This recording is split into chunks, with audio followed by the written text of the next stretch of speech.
আমার রান্নাঘরে তোমাদের সবাইকে স্বাগতম জানিয়ে চলে এসেছি একটা চটজলদি রেসিপি নিয়ে। মাঝে মাঝে একটু চটপটা খেতে ইচ্ছে করে, কিন্তু সেই চটপটার খাবারটা যদি একটু হেলদি হয় তাহলে তো মন্দ হয় না, কি বলো? তাহলে চলো দেখিনি আজকে হেলদি চটপটা।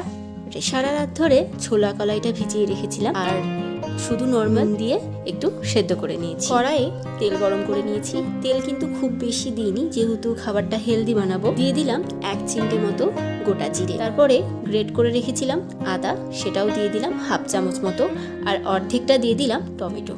একটু নাড়াচাড়া করে ভেজে নিলাম। এরপর দিয়ে দিলাম সেদ্ধ করে রাখা ছোলা কলাইগুলো। ছোলা কলাইগুলো একটু ভেজে নেব। কলাইগুলো একটু ভেজে নিয়েছি।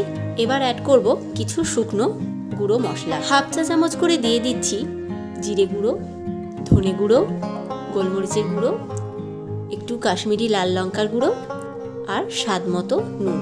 নুনটা দিয়ে কিন্তু আমি কলাইটা সিদ্ধ করে নিয়েছি, তবুও জলটা তো ফেলে দিয়েছিলাম, তার জন্য আরও একটু নুন আমি অ্যাড করছি। এবার সব মশলাগুলো নিয়ে একটু ভেজে নেব, তবে খুব সামান্য কিন্তু একটু জল দেব, যেহেতু গুঁড়ো মশলা ব্যবহার করেছি পুড়ে যেতে পারে, তার জন্যই অল্প জলটা আমি ব্যবহার করছি।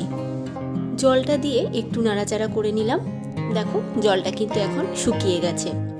আমার রান্নাটা কিন্তু হয়ে গেছে। নামাবার সময় দিয়ে দেব একটু ধনেপাতা কুচি।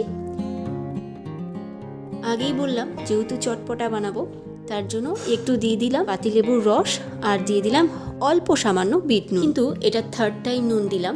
2nd টাইম যখন নুন দিয়েছিলাম তখনও কিন্তু খুব অল্প নুন দিয়েছিলাম, যেহেতু 3rd টাইম আমি নুন ব্যবহার করব সেই জন্য।